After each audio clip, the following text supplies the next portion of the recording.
오늘 본문 말씀은 야고보를 죽이고 베드로마저 죽이려고 했던 헤롯 아그리파 1세의 죽음에 관련된 기사를 다루고 있습니다. 읽은 대로 하나님께서 그를 치셨다는 말이 나와서 이 본문을 읽을 때 주로 집중하는 것은 그러면 하나님이 헤롯을 친 이유가 무엇인지 조금 더 깊이 있게 추적하는 것을 가장 중점적으로 보는 것이 일반적인 접근입니다.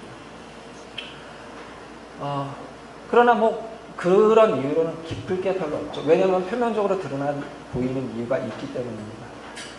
표면적으로 드러나 보이는 것은 헤롯이 교만해서 죽었다. 헤롯이 교만하여서 주의 사자가 그를 쳤다라고 볼 수 있습니다. 정확한 이유를 알 수는 없지만 헤롯이 두로와 시돈 사람들을 미워했답니다. 그런데 헤롯으로부터 미움을 받는 두로와 시돈 사람들은 그 지역 안에서 식량을 스스로 해결할 수 없었기 때문에 헤롯이 온 유대 땅에서 나오는 곡식들을 지원받아야 하는 처지였습니다. 그러니까 헤롯이 그들을 미워할지라도 그들은 어떻게 해서든 헤롯과 친해보려고 노력을 했습니다. 그래서 헤롯의 최측근인 블라스도를 통해서 혹은 블라스도에게 뇌물을 바쳐서 헤롯과 화목하려고 노력을 했습니다. 그리고 그 노력이 결실을 거둬서 헤롯이 두로와 시돈 지방에 가서 어떤 조약을 체결하는 일을 하게 되었습니다. 너네에게 충분한 양식을 제공해 주겠다. 이런 약속을 발표하는 자리였을 것입니다. 그 자리를 두로와 시돈에 있는 어떤 원형 극장에서 많은 사람들이 그 극장에 있는 가운데 그 무대에서 헤롯이 발표를 했는데요. 그런데 바로 이 지점이 두로와 시돈 사람들이 헤롯에게 아첨할 수 있는 가장 좋은 기회이고 정점을 찍어야 되는 순간입니다. 왜냐하면 헤롯이 마음을 변하면 안 되기 때문이죠. 그래야 양식을 안정적으로 공급받을 수 있기 때문입니다. 그래서 이들이 최고의 아첨을 했습니다. 최고의 찬사. 이 목소리는 사람의 목소리가 아니다. 이건 신의 목소리다. 이런 거죠.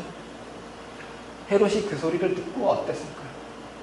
저 같았으면 그 마음에도 없는 소리 한다고 화를 냈겠지만 헤롯은 애써 모른 척 했습니다.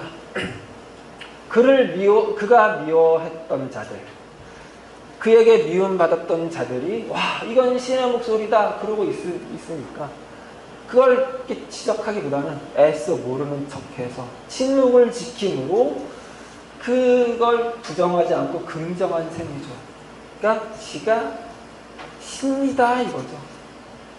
그래서 그게 꼴보기 싫었다. 우리로선 꼴보기 싫죠. 우리도 꼴보기 싫었으니 얼마나 하나님은 더 꼴보기 싫었겠느냐. 그래서 하나님이 그를 쳤다. 이렇게 보기가 쉽습니다. 물론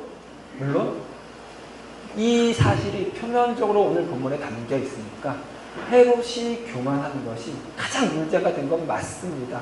그리고 그 교만의 문제를 하나님이 지적하여 그걸로 헤롯을 친 것도 맞습니다. 그러나 그것이 오늘 본문을 통해서 누가가 강조하려고 하는 것은 아닙니다. 오늘 본문의 가장 중요한 메시지가 아니라는 뜻입니다. 왜냐하면 이 일은 대단히 특수한 경우이기 때문입니다. 이 시대뿐만 아니고 인류 역사를 전체를 다 뒤져봤을 때 교만한 지도자, 교만한 왕은 한둘이 아니죠. 특히 이 헤롯이 왕이던 시대의 그 고대 근동 지역을 다 뒤져보면 모든 왕들은 지가 신이라고 생각했습니다. 특히 로마의 황제는 더더욱 가장 뛰어난 신이라고 주장하는 정도가 아니라 스스로 자기는 신이라고 생각하고 그렇게 의심하지 않고 살아왔습니다. 그런데 그런 모든 왕들, 황제를 하나님이 다 너 교만해 그러면서 헤롯 그렇게 주의 사자가 치듯 그렇게 치지 않았죠. 그러니까 헤롯이 이 교만 때문에 죽임을 당한 것은 대단히 특수한 상황인데 이 특수한 일을 보편으로 만드는 것은, 그래서 오늘 본문의 주제로 확정하는 것은 옳지 않은 접근입니다. 마치 로또에 당첨되면 큰 돈을 얻을 수 있으니 가진 돈을 다 이렇게 쏟아부어서 로또에 투자하자 하는 것과 같은 꼴입니다. 오늘 본문에서 봐라, 하나님은 교만한 자를 치신다, 이걸 주제로 이렇게 뽑아낸다면, 그래서 교만하면 안 된다라는 큰 교훈을 받는 것이 마치 오늘 본문을 이렇게 잘 보는 것처럼 이렇게 취하는 태도라면 이 로또에 투자하자 이런 것과 다르지 않은 태도라는 뜻입니다. 대단히 바보 같은 태도라는 뜻입니다. 그리고 또 하나 주의해야 되는 태도는 뭐냐면 이 헤롯의 죽음, 오늘 본문 이야기가 지난주에 우리가 살펴봤던 헤롯이 야고보를 죽이고 그랬더니 유대인들이 기뻐하자 더 큰 기쁨을 주기 위해서, 그러니까 자기 정권의 안정을 위해서 베드로도 가두고 그래서 베드로도 죽이려고 했던 그 이야기 뒤에 나오니까 하나님이 괘씸했겠죠. 그래서 하나님이 복수를 하셨다. 그렇게 보는 태도들도 있는데요. 그거 역시 주의해야 합니다. 왜냐하면 같은 맥락입니다. 하나님이 그렇게 하셨을 수도 있습니다. 하나님이 너 감히 내 이 교회 지도자들을 어떻게 해? 너 맛 좀 봐라. 그랬을 수도 있습니다. 안 그랬을 것 같은데 그랬을 수도 있습니다. 그건 제가 다 모르죠. 제가 하나님이 아니니까. 하나님이 만약에 정말 그랬다고 하면 아, 그러셨군요. 그럴 수밖에 없죠. 그러나 그거 역시 특수한 경우죠. 인류 역사에 이 때려 죽여도 시원찮을 놈들이 얼마나 많았습니까? 그런데 그들이 다 헤롯처럼 비참한 최후를 맞이한 거 아니죠. 대개는 더 큰 부분은 아주 그냥 벽에 깰 때까지 잘 살다 가는 나쁜 놈들 많죠. 그게 보편이에요.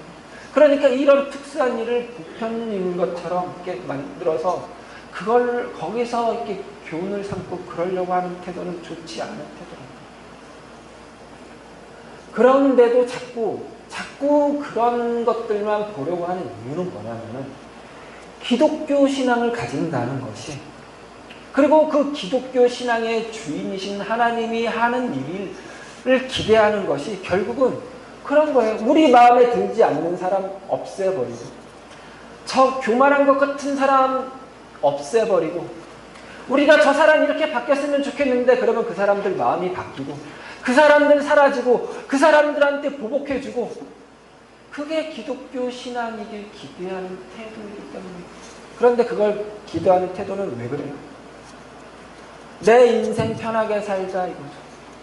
내 마음대로, 내 마음 편해지는 방향으로 하나님이 일했으면 좋겠고, 그게 기독교 신앙의 전부였으면 좋겠고, 그런 마음이 있는 거죠.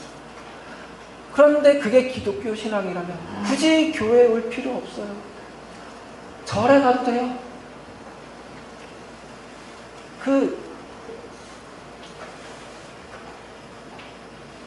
기독교 아닌 다른 모든 종교들이 이런 마음 충족시켜주는데, 그러나 기독교는 그게 아니죠. 오늘 본문을 보면서 교만한 자를 치신 하나님, 교회를 핍박한 자를 치신 하나님, 그런 하나님에 열광하고 그런 하나님에 환호하고 그런 하나님이었으면 좋겠다고 생각한다면 성경 아직 잘 모릅니다. 기독교 신앙이 뭔지 아직도 모르는 거예요. 예수님이 오셔서 십자가를 지셔야 했고 그 십자가를 지시는 때까지 가셔야 했고 십자가에서 죽음을 당해야 했고 그리고 부활하셨는데 세상 모든 사람들에게 나타난 것이 아니라 그를 따르는 자들에게만 나타내셔야 했던 그 이유, 그 의미를 아직 다 못 따라온 거죠. 사도행전의 이야기를 못 따라온다는 거죠. 그러면 오늘 본문 이야기를 가지고 헤롯의 죽음과 그걸 둘러싼 이야기를 가지고 누가가 하려고 하는 이야기는 뭔지 봐야죠. 그러려면 24절을 잘 봐야 됩니다. 24절이 그 24절 앞에 죽으니라가 있죠. 헤롯이 죽으니라. 그러고 나서 24절입니다. 같이 읽습니다. 하나님의 말씀은 흥왕하여 더하더라. 뜬금없이 갑자기 튀어나오죠. 그래서 이걸 대체로 이렇게 이야기합니다. 이 말씀은 오늘 본문을 읽을 때만 처음 보는 말씀은 아닐 것입니다. 우리 사도행전 보면서 두 번은 이미 나왔었습니다. 비슷한 표현이. 비슷한 뜬금없음으로 나왔었습니다. 그래서 이걸 어떤 이야기가 종료되는 시점에 누가가 후렴구처럼 내세우는 구절이라고 이야기들을 많이 합니다.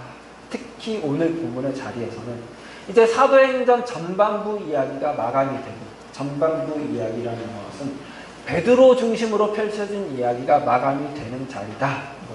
그래서 이제 후반부 다음 주 본문부터는 사울 중심의 이야기가 펼쳐지는데 그 전반부가 마감된다는 것을 하나님의 말씀은 흥왕하여 더하더라 라는 어떤 후렴 구절을 갖다 붙임으로써 표시한 것이다 라고 이야기들을 많이 하는데요. 그게 전부가 아닙니다. 이 말씀은 우리말 성경으로 보면은 그냥 밑도 끝도 없이 하나님의 말씀은 흥왕하여 더하더라 이렇게 나와서 이게 진짜 후렴구처럼 보이죠. 그러나 헬라어 원문상으로 그리고 거의 대부분의 영어 성경에는 이렇게 반영이 된 번역으로는 이 말 앞에 그러나라는 접속사가 있습니다. 그러나입니다. 이 그러나라는 말은 앞의 문장과 이제 이야기할 문장이 대조된다는 것을 아주 반대된다는 것을 보여주는 접속사이죠. 그러니까 24절 말씀은 앞에 있는 이야기와 대조가 된다는 걸 표시하는 것입니다. 그러니까 그러나 하나님의 말씀은 흥왕하여 더하더라입니다. 그러니까 어떤 게 대조되겠어요?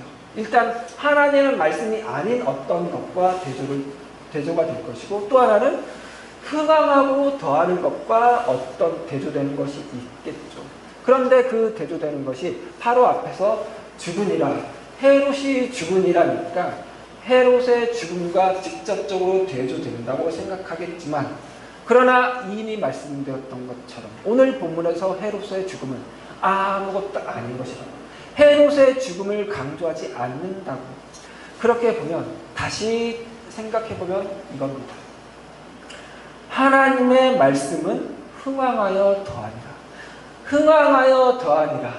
하나님의 말씀은 점점 더 증가하고 자라더라. 증가하고 자라더라를 다시 다른 말로 바꾸면 하나님의 말씀은 계속해서 성장하더라입니다. 성장하고 자라는 것, 생명이 있는 것이죠. 어떤 생명력이 느껴지는 표현이죠. 그러니까 어떤 죽음과 대조가 되는 것입니다. 그런데 이 죽음은 헤롯의 죽음 그 자체가 아니라 헤롯의 죽음과 관련한 헤롯의 죽음과 함께 죽어버린 어떤 것이겠죠. 그게 뭐겠어요?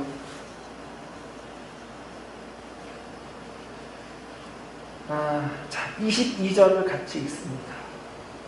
이미 이야기했던 것인데요. 22절입니다. 백성들이 크게 부르되 이것은 신의 소리요 사람의 소리가 아니라. 헤롯의 기분을 사려고 기분을 맞추려고 아첨 떠는 소리입니다. 그러니까 거짓 칭송입니다. 이 거짓 칭송이 헤롯의 죽음과 함께 죽어버렸겠죠. 더 이상 유대 왕이 아닌 헤롯을 칭송할 이유가 없어졌습니다.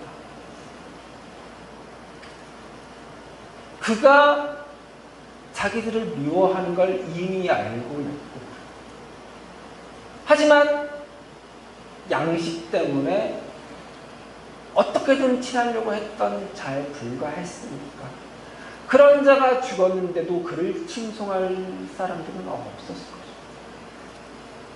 헤롯이 죽자 그를 향해 쏟아졌던, 그를 향해 외쳤던 거짓 칭송은 사라졌습니다. 죽어버렸습니다. 다만 죽고 끝난 것이 아니라 오히려 헤롯을 향한 비난과 조롱과 비방으로 이어졌겠죠. 그러나 하나님의 말씀은 흥왕하여 더하더라입니다. 이 대조를 아시겠습니까? 이 세상의 권력, 이 세상의 권세자를 향한 거짓 칭송, 거짓 충성, 거짓 열정, 거짓 헌신은 그의 죽음과 함께 끝나버리고 사라져버리고 없어졌다. 그러나 하나님의 말씀은 흥왕하여 더하더라. 그렇게 이어지면 여기서 하나님의 말씀은 다만 하나님의 말씀 정도가 아니죠.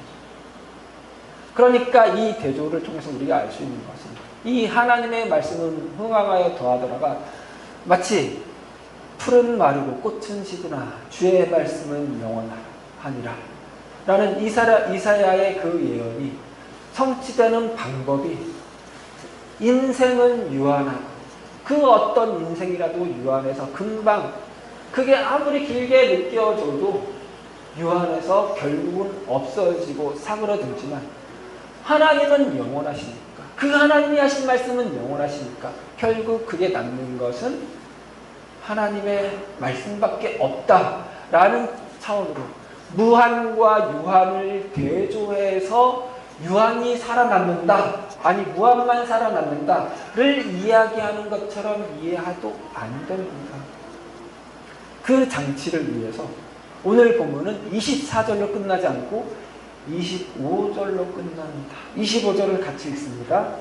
바나바와 사울이 부조하는 일을 마치고 마가라 하는 요한을 데리고 예루살렘에서 들어옵니다. 이 무슨 또 더 뜬금없는 소리예요. 이 바나바와 사울이 부조하는 일, 이건 언제 이야기가 있었죠? 11장 말미에 있었죠. 그렇죠? 11장 말미에서 안디옥에 헬라인 신자들이 생기면서 안디옥 교회가 생깁니다. 그래서 바나바가 갔다가 바울을 데리고 와서 가르치고 그랬는데 예루살렘에 흉년이 들자 안디옥 교회에서 예루살렘 교회를 돕기 위해서 부조를 모아서 그 일의 책임을 바나바와 사울에게 지우고 보냈죠.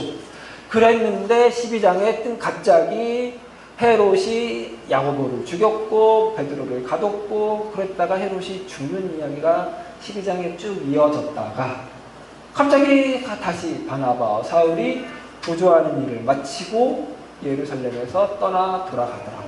이렇게 이야기가 됩니다. 그런데 정작 바나바와 사울이 어떻게 부조하는 일을 했는지에 대해서는 아무런 언급이 없습니다. 이렇게 한 이유는 이 헤롯과 관련된 이야기를 제대로 보려면 바나바와 사울이 행한 부조의 일, 보다 더 큰 이야기, 안디옥 교회가 형성되고 바나바와 사울을 예루살렘으로 보낸 이야기와 함께 그 안에서 이 이야기를 봐야 한다는 누가의 장치입니다. 여러분들 마가복음 할 때 많이 이야기했었죠. 샌드위치 구조입니다. 11장에서 안디옥 교회 그리고 바나바와 바울을 예루살렘에 보낸 이야기가 있었고 그 이야기가 그냥 끝난 것 같았는데 다른 이야기 하다가 다시 이 이야기 마무리를 한 절로 지었죠. 그렇게 해서 누가는 이 이야기가 감싸고 있는 이야기를 감싸고 있는 이야기를 통해서 보라고 요구하는 겁니다. 뭘 요구하는 것일까? 안디옥 교회 이야기에서 핵심은 뭐였죠? 하나님의 은혜였습니다. 하나님의 은혜. 바나바가 안디옥에 가서 보고 하나님의 은혜이구나. 하나님의 은혜가 아니었으면 이게 있을 수가 없었구나 라고 선언했다고 했죠. 왜요? 안디옥이라는 도시는 로마 제국에서 두 번째 혹은 세 번째 가는 큰 도시 안디옥, 헬라 문명의 중심이요, 헬라 종교의 중심지요, 각 나라에서 온 모든 인종, 모든 민족이 각기 신을 데리고 와서 살고 있는 중심지이기 때문에 거기서 십자가에 달려 죽은 예수를 그리스도라고 말하면서 신앙생활을 한다는 것이 얼마나 말도 안 되는 일이며 불가능한 일인가를 알기 때문입니다. 그렇게 신앙이 생겨날 수도 없는 일이며 그 생겨난 신앙을 유지할 수도 없는 정황에 안디옥 교인들이 있더라 이겁니다. 그런데도 그들이 모여있고 그들이 신앙을 유지하는 것은 하나님의 은혜가 아니면 설명할 수 없다가 안디옥 교회의 이야기입니다. 그리고 그 교인들을 가르치자고 데려온 바울의 삶 역시 하나님의 은혜가 아니고는 설명할 수가 없는 것이라고 그랬죠. 이 안디옥 교회로 오기까지 13년 세월을 아무런 효과도 없이 아무런 효험도 없이 무명한 자로 없는 것 같은 자로 살았던 사울이 여전히 예수 그리스도를 만난 자, 예수 그리스도께 붙잡힌 자로 살아낼 수 있었던 것은 하나님의 은혜가 아니고는 설명될 수 없다는 거죠.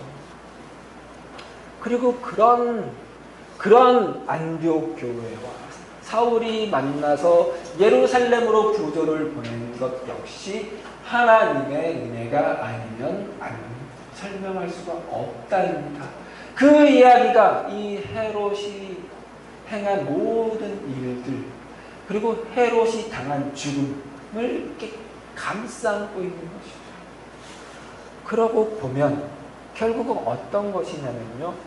그러나 하나님의 말씀은 흥왕하여 더하더라 라는 것이 어떻게 현실이 되고 구체화되는가에 관한 이야기입니다.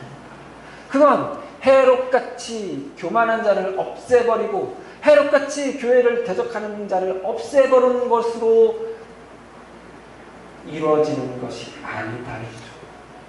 그런 것들은 결국 유한한이 사라지고 영원한 하나님의 나라와 하나님의 말씀만 남는다로 이루어지는 것도 아니라는 것입니다. 왜냐하면 유한한 것들이 다 없어지면 우리가 지금 살아가야 할 유한한 이 인생도 없어지는 것 마찬가지입니다. 그러면 결국 남는 건 뭐냐면 죽은 다음에 가는 저 세상 저 멀리 있는 하나님 나라라는 개념밖에 없죠. 그러면 지금 당장 우리가 살아가는 이 삶에 대한 설명은 없죠. 그러나 성경은 그러지 않다. 누가의 이야기는 그게 아니라고요. 지금 당장 지금 이 순간 헤롯 같은 자가 있는 이 순간이라고요. 그게 어떻게 이루어진다면 하나님의 은혜로 안디옥 교회의 그 정황, 사울이 살았던 그 정황이 그대로 이어져 오는 거랍니다. 그 정황은 여전히 유효하나 그러나 하나님은 그의 백성으로 살아갈 수 있도록 도우신다. 은혜를 베푸신다. 그래서 하나님의 말씀은 흥왕하여 더해간다. 어떻게 해요? 하나님의 말씀을 살아내는 우리 인생을, 하나님의 말씀, 예수 그리스도입니다. 말씀이 육신이 되어 우리 가운데 오셨죠. 예수 그리스도께서 우리 가운데 오셔서 그의 생애를 사셨어요. 그의 인생을 사셨어요. 거절당하고 조롱받고 핍박받고 배신당하고 부인당하고 죽임당하는 인생을 사셨어요. 그런데 그 예수가 그리스도라고 믿는 우리는 그 예수가 살아낸 인생을 같이 사는 것이죠. 하나님의 말씀을 사는 것. 그런데 그걸 우리 의지와 우리 결의로만 사는 것이 아니라 그렇게 살아갈 수 있도록 하나님이 은혜를 베푸신다고요. 하나님이 붙잡고 계신다고요. 그러니까 헤롯 하나 죽는 것쯤은 아무것도 아닙니다. 우리 기독교 역사를, 인류의 역사를 보면 알잖아요. 헤롯 없어져서도 헤롯 못지않은 독재자들, 헤롯 못지않은 악인들이 계속해서 일어났었죠. 권세를 부리고 핍박하고 있죠. 우리 삶 가운데서도 그 헤롯 못지않은 자들이 우리를 조롱하고 멸시하고 우리를 힘들게 하고 열받게 하죠. 그러나 하나님은 여전히 우리 하나님이 되셔서, 여전히 우리 아버지가 되셔서, 여전히 우리 왕이 되셔서 우리를 붙잡고 계신다고요. 더 이상 하나님의 백성으로 살아갈 수 없는 것 같은 조건에 있는 우리에게 오셔서 괜찮다. 내가 너를 붙잡고 있다. 더 이상 이거는 하나님의 자녀의 삶이 아니야. 이건 구원받은 자의 삶일 수 없어. 내가 하나님의 백성이라면 내가 왜 이러고 살아야 돼? 그런 정황 가운데 찾아오셔서 넌 내 자녀가 맞다. 넌 내 아들이 맞다. 넌 내 딸이 맞다. 이렇게 말씀하시고 붙잡고 계신다.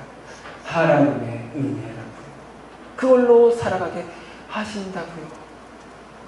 그래서 견뎌내게 하시고 그 견뎌내지는 우리의 매순간이 하나님이 찾아오는 순간이요, 하나님의 말씀이 성취되는 순간이며, 그래서 하나님의 말씀은 흥왕하고 더하여 가는 것입니다. 그러니까 우리는 하나님의 말씀이 흥해지고 더하여 가게 하는 주인공들입니다. 하나님을 모르는 자들은 그들이 주장하는 것이 아무리 옳아 보이고 좋아 보여도 결국 그친다고요. 그러나 하나님의 말씀은, 우리 인생은, 우리 하나님의 자녀로서의 삶은 영원할 것입니다. 기도하시겠습니다. 하나님 감사합니다. 하나님 이렇게 우리를 대접하여 주시니 감사합니다. 우리 인생을 이렇게 가치 있게 만들어 주시니 감사합니다. 우리 모든 인생의 삶을, 모든 호흡하는 순간들을 하나님의 말씀이 성취되는 순간이요, 하나님이 임재되는 공간으로 만들어 주시고 영광이 담기는 모든 시간으로 만들어 주시니 감사합니다. 그러니 하나님 우리 인생 견뎌낼 수 있도록 도와주시옵소서. 아니 하나님께서 견뎌내도록 은혜를 베풀고 계신다는 것 믿게 해주십시오. 그리고 이겨내게 해주십시오. 그리고 하나님을 찬송하고 감사하고 영광 돌리며 사랑한다고 말하는 것이 넘치게 끊이지 않게 영원하게 하실 것을 믿게 해주시고 그렇게 살아내는 우리가 되게 도와주시옵소서. 감사드리며 예수 그리스도 이름으로 기도드렸습니다.